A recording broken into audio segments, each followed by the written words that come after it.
Welcome back to Scales of Safety. Welcome to Scales of Safety with me, Pete Collins. Today, we're going to give you a quick insight into the NEBOSH guidance for learners. This is really something you should be heavily considering going in, tooth combing before you go and do your OBE. Now, the idea is that we can just go through touching on it and give you a quick insight to the breakdown of the guidance itself. So, with that said, this can be found on the NEBOSH website. You literally go to the NEBOSH website, digital assessments, into certificate assessments, and then in here we've got resources, and then we're going to go down and we'll be able to find all the top tips. Now, this is a must go to page, I feel, if you're going to go and do a NEBOSH open book exam.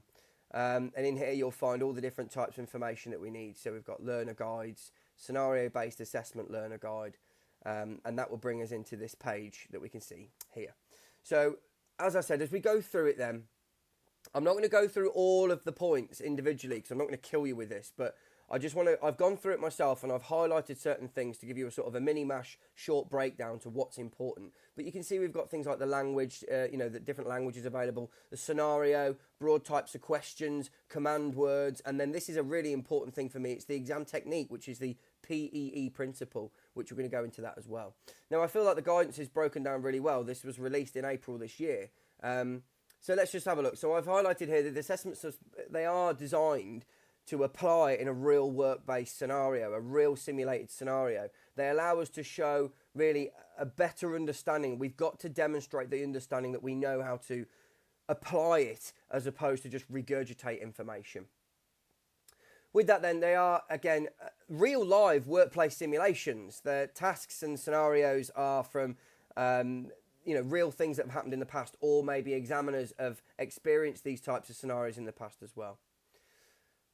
Okay, so I'm going to move away from language a little bit here, but one thing I will say is that you will need to have a good understanding of the language used and the legal text of the documents that are supplied, especially risk assessment and safety, technology as well, and it's really about the terms and jargon that's used for health and safety in the industry. Scenario itself, as I said, it's proposed to get you into the mindset and the frame of mind for a good application of health and safety in the workplace, because that's really the purpose of the program, is so that when you've finished, you will have a better understanding of how to go and manage health and safety in your work environment, in your industry. So from this as well, the scenario, when they're putting them together, the individuals and the people writing the scenarios will have a good understanding of what questions they want to include from the scenario. We never get the same scenario, and we get similar questions, but again, there's only so many questions they can ask. For me, if you were to say to me, Pete, what types of questions do you feel I should prepare for more? I would say definitely look into culture. They're always throwing culture questions out there. I've seen someone on recent papers around audits and auditing. Permits to work has been mentioned and used recently. Managing contractors, training recommendations. There are an array of them. Moral arguments and moral questions have sloped off a little bit, so I don't know if they're going to bring those back. But that's something, if you're in a realm of learning it, learn how to answer a moral question with your learning provider, because it's easy to find legal information and look at financial arguments, but learners tend to struggle, for me, with a bit more around the morals of health and safety. Okay. They might be adapted or, again, publicly accessible records of a serious accident. So they did one of the bakery a couple of years ago, and that was on the Hovis incident as well. You may be asked to assume a role in the scenario. So they want to put you in the scene of the safety advisor or the safety representative or the new safety manager. So it's about living, eating and breathing the scenario for me. That's really something that you've got to consider. You've got to be there in that frame of mind and take on this case study and be able to apply the right information to it. And you can see we've got some examples here: chemical plant and food factory. The supermarket was quite a good one. But yeah, there are lots of different types that they do. I think they even did one on COVID some time ago as well. Okay, so it's about show and demonstrate, not tell. So it means that when we answer questions, we need to make sure that it says usually be directly from scenario. I always ask learners to make sure they can incorporate as much as they can from the scenario. This is where I feel marks are going to be awarded. because it shows that you can take on the understanding of what's going on and then apply your knowledge to it, of what is required from the questions. Okay, in most cases, you'll need to justify conclusions using evidence, as it says here. Look, instead, we expect you to show the understanding, as I've emphasised that already a moment ago. So the broad types of questions can be answered without reference to the scenario text are rare. So that's what I'm saying here. The better you are at dissecting the scenario and putting those conclusions, it says here, you'll need to draw conclusions from the scenario and text that demonstrates your answers there as well. That demonstrates that you know how it should be applied correctly and properly. There's a separate command word document that NEBOSH go into as well. I highly recommend you go and have a look at that too with your learning provider. Right, so the marking scheme. The marking scheme is going to contain a different range of correct answers from the following reasonable interpretation of the question. For me, the examiners will only use the marking scheme that they're given. They've got to match up as best as they can. And they give us a good example in here too. Now, for me, this is something that we are driving home massively for our learners. The point, evidence, explanation. You know, what is the point that you need to make here? Don't just receive that information and copy and paste it in, but what's the main heading of your answer going to be? And I've got an example to show you as well. What's the point that we're making here? Where is our evidence from the scenario? And it's not just cut and pasted. It's maybe, can be a little bit, but I would say it's about rewording the evidence in the scenario to show that you understand it better. And then finally, explanation. You know, give the meaning of understanding to it around what you're trying to answer from that question. And this is a very common industry technique for lots of different education sectors as well. So again, in the explanation, this turns your answer into something which really demonstrates your knowledge of application and understanding. To answer the question well, you may need to and require to use this more than once to make your supporting comments here. So the PEE principle is hugely adopted. Yeah, I just thought that this was something I highlighted here. It can also be an efficient way to structure the corresponding mark schemes. So it allows the examiners to award marks easier if you're adopting this principle: point, evidence, explanation. How much should I write? Right, so with this, for me, there's no sort of set word count. In a template, I think I've got an example of a template as well. But in the template that you are given, it says that you are not expected to write more than 3,300 words in the scenario. You're not expected to write more. It doesn't say you can't. So for me, I always refer to learners to make sure that if they are putting 3,600 words in, then submit 3,600 words. I think learners can feel like they're stringently stuck to this 3,300, and they've cut back in the past some of their answers and chopped them back and lost marks for it. And I feel that's something really you need to consider. Make sure that you are applying those words if you need them to get you those marks as well.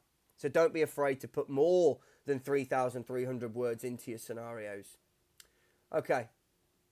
It's about quality, not quantity. So that's what NEBOSH want you to remember here. Just because you write a lot, it doesn't mean that you'll gain these high marks. So I've seen learners put 3,300 words plus, and they've just not applied the PEE principle when we're referring to, reviewing their paper. Okay, so this is one example given us from NEBOSH then. So they've gone with a nice straightforward one, which is financial arguments. So what financial arguments, I've highlighted that because that's what we need to focus on, could you use to convince? So it's got to be persuasive. We've got to convince the manager that accidents are expensive. So if you just go and just 10 generic sort of answers from the scenario that aren't applied to accidents, you're not going to score marks. So they need to be financial, you need to make sure you're including the accidents, and they need to be persuasive and convincing. Okay. Now, one thing I'm going to go is straight to example 5, because I thought this was quite a good way of looking at it, because it gives a bit of a marking scheme underneath. So what we've got here is it gives us a spiel from the scenario, right? And it says here, based on the scenario only, how good was the manager at gathering information for the investigation. So it's about gathering information for the investigation. Now, it's a 5-mark answer. Explain your answer fully. For me, I've gone and actually had a look because they've put in here, look, a little marks available, and they've demonstrated to us through different colours. So we've got a blue, which is your point being made. Evidence is your green, and then explanation is in purple. So this is actually 1 mark that a learner would be expected to put to score. Now, they've given 4 here, but I know that, again, recently that there is a maximum of 3, I feel, that you'll get. So you'll get 1 for it's saying here, you'll get 1 for the blue text, which is your point. You'll get 1 for your evidence, and then 1 for your explanation. It's not unheard of to get all 3 from 1 given answer. So this is what they're saying. So they're saying how well. So I went and had a look in this. It says, calmly escort the customer to the waiting room. So the point is that they prepared the witness. That's the point. So they move the customer to the office, allow them to have time to regain composure. That again is your evidence, and then the explanation comes in so that those in shock or distracted may not be able to recall events accurately, so it's important to prepare them properly. That shows the explanation and understanding from your evidence linked in with your point. And what I've done here is I've just given an example where I've taken that spiel and I've put it into an answer. So ignore the colours of the text because it would be reading in black text, but for the benefit of this demonstration, I feel like that's the point that I'm making. I prepared the witness. And then the evidence is so you could say they move the customer to the office, allowing time for the witness to regain their composure. Those in shock or distracted may not be able to recall events accurately, so it's important to prepare them properly. That would be 1 of the 5 that I give, and that's 38 words there, which means you're fine on your word count, but I said don't be torn over on it. So I feel that's really good just to give you that insight of the guidance, show you how they're expecting answers to be laid out, and give you the insight to what one would look like. So I feel that's it from me now here on 11, 12 minutes, breaking down the guidance. Go and tooth comb that guidance, read it thoroughly, make sure you understand it. There is also technical learner guides as well available on the website from NEBOSH. So you've got a technical learner guide here as well. You've got sample papers here as well that you can use. So NEBOSH do give us a lot of good detailed information to prepare us for the open book exam. It's about sourcing it, finding it, and then for investing into it. The way I look at this, you only get really 1 shot. You can take it more, resit it, right? But I feel on your NG1, you should focus a lot of time and effort onto your NG1 because there is a lot at stake in terms of having to redo the day, re-prepare, re-go through the scenario. Whereas your NG2, if you get a couple of referrals on your NG2, it could well be that you just have a quick look at the examiner feedback, make the amendments that you need to amend. You don't have to redo the whole risk assessment. You need to make those tweaks, just what they have referred you on, and then you would send that back for resubmission. So, but if you don't make the mark for the NG1, you're going to either have 2 options. You're going to have to send it in for a remark, or you're going to have to resit the day. So there you go. That's it. A bit of a breakdown from the guidance. Pete Collins, Scales of Safety. We don't do it for likes. We don't do it for subs. We do it for you. Best of luck with all your studies. Thank you.